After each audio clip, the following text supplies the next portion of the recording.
जननायक कर्पूरी ठाकुर जी के जन्म उत्सव पे नेता प्रतिपक्ष तेजस्वी यादव मंचों से संबोधित करते हुए अपने लोगों को समझाते हैं। हम यादव भाइयों से कहना चाहते हैं, हम यादव समाज से आते हैं, यादव भाइयों से कहना चाहते हैं कि सभी लोगों को साथ लेकर चले। इसी मुद्दे पे बातचीत करने के लिए हमारे साथ समता मूलक संग्राम दल के राष्ट्रीय अध्यक्ष मनोज रविदास जी जुड़ चुके हैं। उनसे पूछते हैं कि इस बयान को कैसे देख रहे हैं। आज के बिहार में जो राजनीति हो रही है उस राजनीति को कैसे देख रहे हैं। स्वागत है मनोज सर। बहुत बहुत धन्यवाद। आज बीते दिन देखिए कि कर्पूरी जी का जन्मदिन था और तेजस्वी यादव मंच से संबोधित करते हुए कहते हैं कि हम यादव समाज से हैं, यादव भाइयों से कहना चाहते हैं कि सभी लोग को साथ लेकर चलिए, दलितों को साथ लेकर चलिए। आखिर दलितों के साथ लेकर चलने का बयान, उस बयान को आप कैसे देख रहे हैं सर? देखिए, ये सत्य बात है कि आज यादव समुदाय के जो लोग हैं उनके अंदर जो है ये सामंतवादी प्रवृत्ति जो है आ गई है। कभी यादव समाज जो थे वो गरीब गुरबा के रक्षक बने हुए थे। वही कारण था कि लालू जी के 90 के दशक में जीन निकलती थी, लालू जी के पक्ष में जीन निकलता था। लेकिन कुछ दिनों के बाद समाज में ऐसा परिवर्तन हुआ, यादव समाज में, मैं सभी यादव को तो नहीं कहूँगा लेकिन यादव समाज, क्योंकि खुद तेजस्वी जी कह रहे हैं, उनके अंदर ऐसी प्रवृत्ति पनप गई, शोषणवादी बन गए। जो जुल्म पहले सामंतवादी लोग किया करते थे, जमींदार के घराने लोग किया करते थे, कह लिया जाए तो यहाँ जिसको भूरा बाल लालू यादव कहा करते थे, वो लोग करते थे, वही काम इन लोग करने लगे। यही कारण है कि 2005 के बाद अगर नीतीश जी लगातार सत्ता में बने हुए हैं तो नीतीश जी अपने काबिलियत पे नहीं, अपने नीतियों पे नहीं, चूंकि नीतीश जी को जो वोट मिल रहा है ना, वो वोट मिल रहा है एंटी यादव। बिहार के यादव के खिलाफ जो है नीतीश कुमार को वोट मिल रहा है, गरीब गुरबा का, दलित अति पिछड़ा का जो वोट है ना, नीतीश कुमार को मिल रहा है। जो जंगल राज की जो नारा लगाई जाती है, तो मैं आपके चैनल के माध्यम से मैं खुल के बोल रहा हूं कि जंगल राज का मतलब यादव राज है। जो नीतीश जी बोलते हैं कि जंगल राज आ जाएगा, जंगल राज का मतलब यादव राज, जंगल राज आ जाएगा, कहने का मतलब है कि यादव राज आ जाएगा। दलित जो राजनीति था उसे हाशिए पर रखा जाता था, लेकिन आज क्यों दलित की आवाज बनने का तेजस्वी यादव काम कर रहे हैं, दलित की बात कर रहे हैं? क्या कारण हो सकती है? देखिए, दलित राजनीति में अब जागरूक हुई है और दलित जो है वोट के कीमत को समझने लगा है। अब दलित को कोई चाहेगा कि निमकी और चिमकी पर वोट ले लें तो हमें नहीं लगता है कि अब वोट देने वाला है। अब दलित समाज जो है वो अपने संवैधानिक अधिकार और सामाजिक सुरक्षा, ये दो चीज को देखते ही ये वोट करेगा। और बिहार में 20% दलितों की आबादी, एक बड़ी आबादी है, और बिहार में कहीं ना कहीं दलित जो है, चूंकि ये बुद्ध की धरती रही है, लोकतंत्र की जननी की धरती है बिहार, है ना, और शिक्षा का भी केंद्र रहा है बिहार, समता स्वतंत्रता और बंधुत्व की धरती है बिहार। तो यहाँ के दलित जो है ज्यादा जागरूक हैं राजनीति के मामले में, और हमको लगता है कि अब राजनीति के क्षेत्र में ये निर्णय भी स्वयं लेने की क्षमता इनके अंदर आई है, दलित समाज के अंदर, है ना।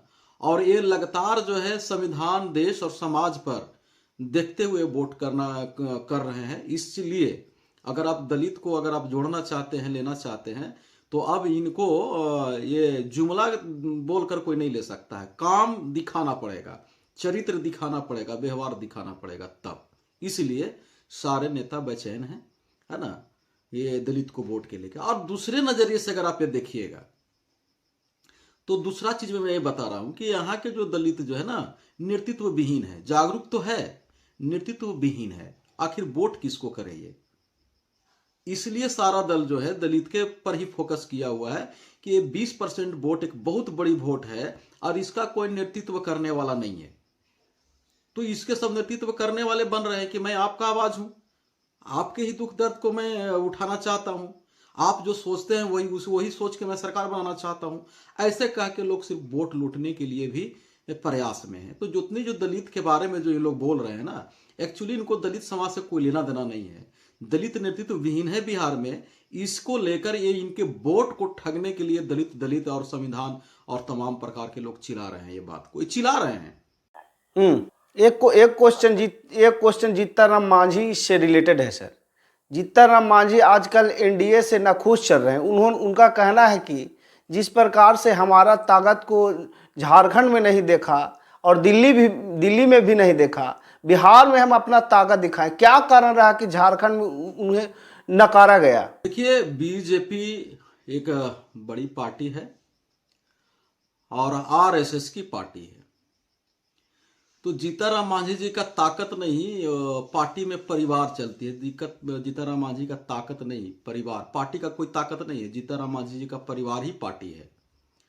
अब बीजेपी को लगा कि झारखंड में तो जीतन मांझी जी का कोई परिवार है ही नहीं, दिल्ली में तो कोई परिवार है ही नहीं, अगर इनको सीट भी दे दूं तो लड़ेगा कौन? बिहार में इनको सीट मिलती है तो अपना परिवार लड़ाते हैं। तो जीतन मांझी का जो इतना परिवार है, चाहे बेटा हो, पुतो हो, समधी हो, समधिन हो, साहू हो, सरबेटा हो, बेटी हो, दामाद हो, नाती हो, तो सब बिहार में है। तो आखिर झारखंड में भाजपा अगर सीट दे भी देता तो किसको लड़ाते? ये दिल्ली में किसको लड़ाते? तो भाजपा ने देखा कि इनका तो कोई परिवार है ही नहीं, तो इनको सीट ही नहीं दिया। अब ये रहा कि अपनी परिवार का ताकत बिहार में दिखाना चाहते हैं, तो दिखाइए कितना आपका परिवार है। जितना परिवार रहेगा उतना सीट भाजपा देगी, हमें भी पूरा लग रहा है। तो इनकी ताकत नहीं, इनकी परिवार।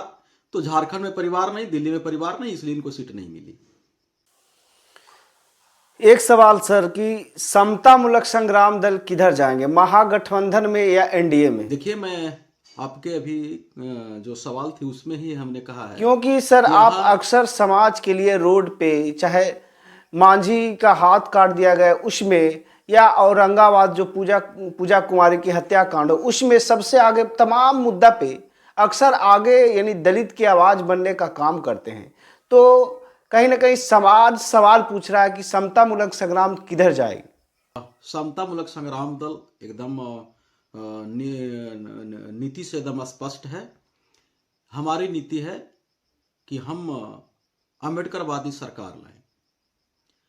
जो बाबा साहब का जो आदेश था कि जाओ अपने दीवारों पर लिख लो कि हमें शासक बनना है।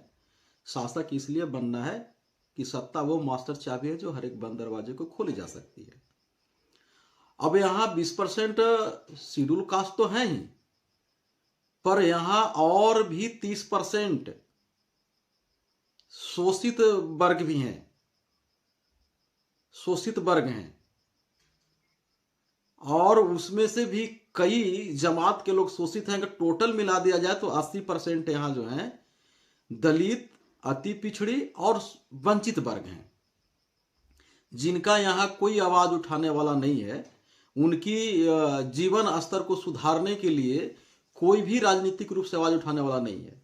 तो मैं उन लोगों को आवाज बनना चाहती है वे समतामूलक संग्राम दल, और उनके वोट से ही हम यहाँ चाहते हैं कि समता, स्वतंत्रता और बंधुत्व वाली यानी अम्बेडकरवादी सरकार यहाँ हम लोग स्थापित करें। तो हम इधर उधर जाने की बात नहीं है, हम सीधे यहाँ शासक बनने की लड़ाई लड़ रहे हैं। तो हम शासक बनने की ओर हैं, और जिनको आना होगा वो मेरे साथ आएंगे। हम इधर उधर जाने वाले नहीं हैं। जिनको गठबंधन करना होगा समतामूलक संग्राम दल के साथ आइए। चाहते हैं तो मेरे साथ आइए। मनुवादी सरकार बनाना चाहते हैं तो भाजपा के साथ जाइए। बाकी क्योंकि बहुत सारी पार्टियां सर आजकल अंबेडकर की ही बात कर रहे हैं। तो चलिए, बहुत बहुत धन्यवाद सर।